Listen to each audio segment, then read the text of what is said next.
देखिए जी, 8 समातें हुई हैं। इन 8 समातों के अंदर अगर मुझसे पूछें तो चंद जजेस जो हैं वो डेफिनेटली इस साइड के ऊपर हैं कि ये नशिस्तें पाकिस्तान तहरीक इंसाफ की हैं। लेकिन मसला ये है कि वो जो 4 या 5 जजेस हैं जो इस तरफ इंक्लाइंड हैं कि वो ये कहते हैं, समझते हैं कि ये नशिस्तें पाकिस्तान तहरीक इंसाफ की हैं, तो पाकिस्तान तहरीक इंसाफ तो अपील में नहीं आई थी ना। अब वो केस में फरीक ज़रूर बन चुकी है, लेकिन ये 185 की अपील है। अब उसके बाद जो जजेस के रिमार्क्स हैं, वो रिमार्क्स को अगर देखा जाए तो ये 5 जजेस की बात कर रहा हूँ, उनके रिमार्क्स को देखा जाए तो वो ये बात जो है वो बताना चाह रहे हैं कि वो इस किस्म की आइन की तशरीह करना चाह रहे हैं कि शायद जो कहते हैं मुकम्मल इंसाफ यानी कंप्लीट जस्टिस के लिए 184 रेड विद 187 करके सुप्रीम कोर्ट अपना इख्तियार इस्तेमाल करते हुए ये नशिस्तें सुन्नी इत्तेहाद कौंसिल को या पाकिस्तान तहरीक इंसाफ को दे दे। लेकिन आइन का आर्टिकल 51 बड़ा वाजे है। आइन का आर्टिकल अगर 51 को आप पढ़ ले तो उसमें तो सिंपल प्लेन टेक्स्ट है और उसमें जिस जमात उस जमात का पार्लिमानी पार्टी होना जरूरी है। अगर ये बात देख ली जाए, जो चंद लोग कह रहे हैं कि 8 उम्मीदवार ऐसे थे जो पाकिस्तान तहरीक इंसाफ के थे, तो ठीक है, पाकिस्तान तहरीक इंसाफ के उन 8 उम्मीदवारों के एवज जो मखसूस नशिस्त मिलती है वो नशिस्त उनको दे दें। बाकी सुन्नी इत्तेहाद कौंसिल में शामिल हुए हैं जो कि पार्लिमानी पार्टी नहीं थी, उसके तहत उनको नशिस्त कोई मिल नहीं सकती और बाकी ये नशिस्तें खाली छोड़ी जा नहीं सकती। तो लिहाजा ये बाकी जो है दीगर जमातों में तकसीम होनी चाहिए। लेकिन अगर देखना यह है कि क्या सुप्रीम कोर्ट ऑफ पाकिस्तान के जजेस की अक्सरियत 63 एक ही तरह का फैसला देंगे, यानी जिसमें आइन को रीराइट करेंगे, तो मेरे ख्याल के मुताबिक ये बड़ा अनफॉर्चुनेट होगा।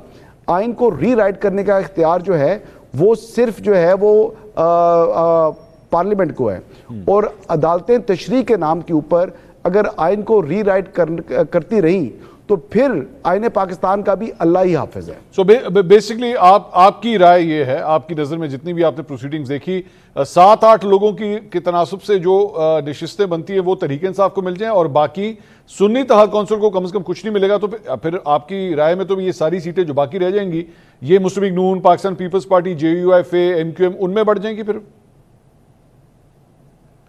कि जो भी दीगर पार्लिमानी जमातें हैं और उनकी जितनी नुमाइंदगी है उस तनासुब से मिलनी चाहिए। अगर आप पूछते हैं कि कॉन्स्टिट्यूशन को पढ़ने के बाद आप क्या प्रिडिक्ट कर सकते हैं, तो प्रिडिक्शन इसमें कुछ ज्यादा रॉकेट साइंस तो थी नहीं। एक तो इस केस को लंबा खींचा गया, ये 1 दिन से 2 दिन का केस था, लेकिन इसके बावजूद खासी ताखीर हुई और आज फैसला महफूज कर लिया गया और फैसला महफूज करने के बाद मेरे ख्याल से सुना देना चाहिए था। लेकिन बहरहाल जजेस ने मुशावरत करनी है। मुमकिन है कि इस केस के अंदर यानी 3 जजेस जो हैं वो अपने अपने फैसले लिखें और फिर अपने फैसले अपने तमाम ब्रदर जजेस को जो है वो सर्कुलेट कर दें और फिर जिसके ऊपर ज्यादा सिग्नेचर हो जाएंगे, यानी जिसके पास ज्यादा सिग्नेचर आ जाएंगे, वही जज जो है उसी का फैसला जजमेंट काउंट होगा।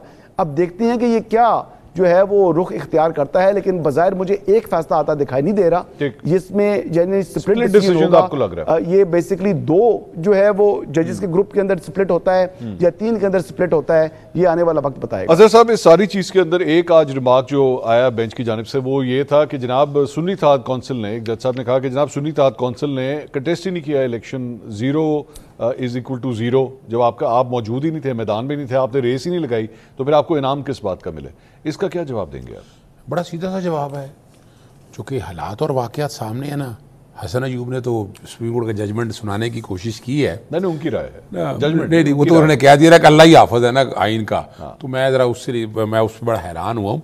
देखिए मंसूर भाई, बात बड़ी वाज़ेह है कि एक बात तो बड़ी वाज़ेह आ गई कि सुप्रीम कोर्ट में मेजॉरिटी जजेस को ये आइनी तशरीह पसंद नहीं आई जो जस्टिस काजी फैसल ने री राइटिंग ऑफ द कॉन्स्टिट्यूशन किया था कि taking away a symbol is banning a party.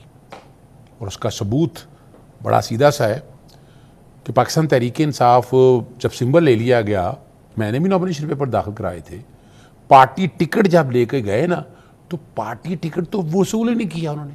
अच्छा। और सिर्फ यही नहीं है, 12 जनवरी की डेट को जब फैसला आया सुप्रीम कोर्ट का सिंबल लेने का, वो तो रात 11 बजे आया, तो 4 बजे फैसला इलेक्शन कमीशन ने कर लिया।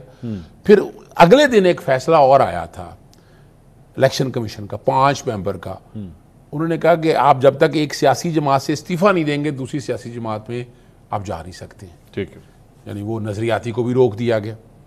और लाहौर हाई कोर्ट ने फैसला भिजवाया एक, सलमान अकरम राजा ने कहा था कि जनाब अगर आप सिंबल नहीं देते तो फॉर्म 33 में पाकिस्तान तहरीक इंसाफ लिखने दें।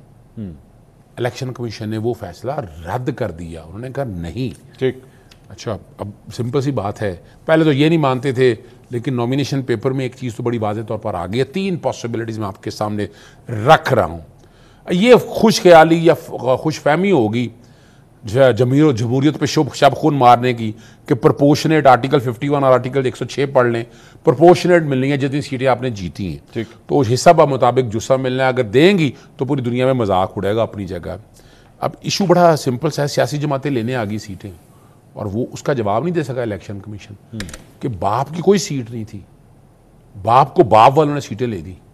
ये आप 2000 वो पहले की बात जी बिल्कुल, असेंबली की, बिल्कुल उसमें उनके वकील ने, इलेक्शन कमीशन के वकील ने कहा था जी वो गलत हुआ। नहीं देखो, सवाल ये नहीं है वो दिस साइड वो गलत, नहीं, ये उनके ये कहने से नहीं है, उनके कहने से नहीं है। आज इंटरप्रिटेशन वो अलहदा कहां से कर ली और वो इंटरप्रिटेशन ऐसे अलहदा कहां कर ली।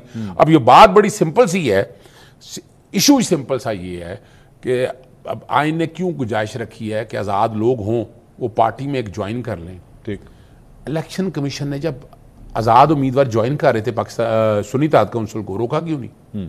क्यों ज्वाइन करने दिया? ठीक, उन्होंने बल्कि पार्लियामेंट लीडर का नोटिफिकेशन भी सुन्नी इत्तेहाद काउंसिल का मैं आपके सामने पेश कर देता हूं, वो जारी कर दिया। एक और जो इसमें एक जहां पे आ रहा है, जो एक इशू आ रहा है सुन्नी इत्तेहाद काउंसिल के हवाले से कि सुन्नी इत्तेहाद काउंसिल के जो अपने सरबराह हैं वो भी सुन्नी इत्तेहाद काउंसिल के सिंबल पे इलेक्शन नहीं, उसकी मैं जो कि हकायक जानता हूं, हामिद रजा साहब, देखिए मारूजी हालात यही हैं और इसीलिए जस्टिस अतर मिल्ला मंगवा रहे थे कि डाटा लेके आए, लेवल प्लेइंग फील्ड कैसे दिए। उन्होंने सिंबल मांगा था, वो पढ़ा, मैं खुद कोर्ट में अंदर मौजूद था।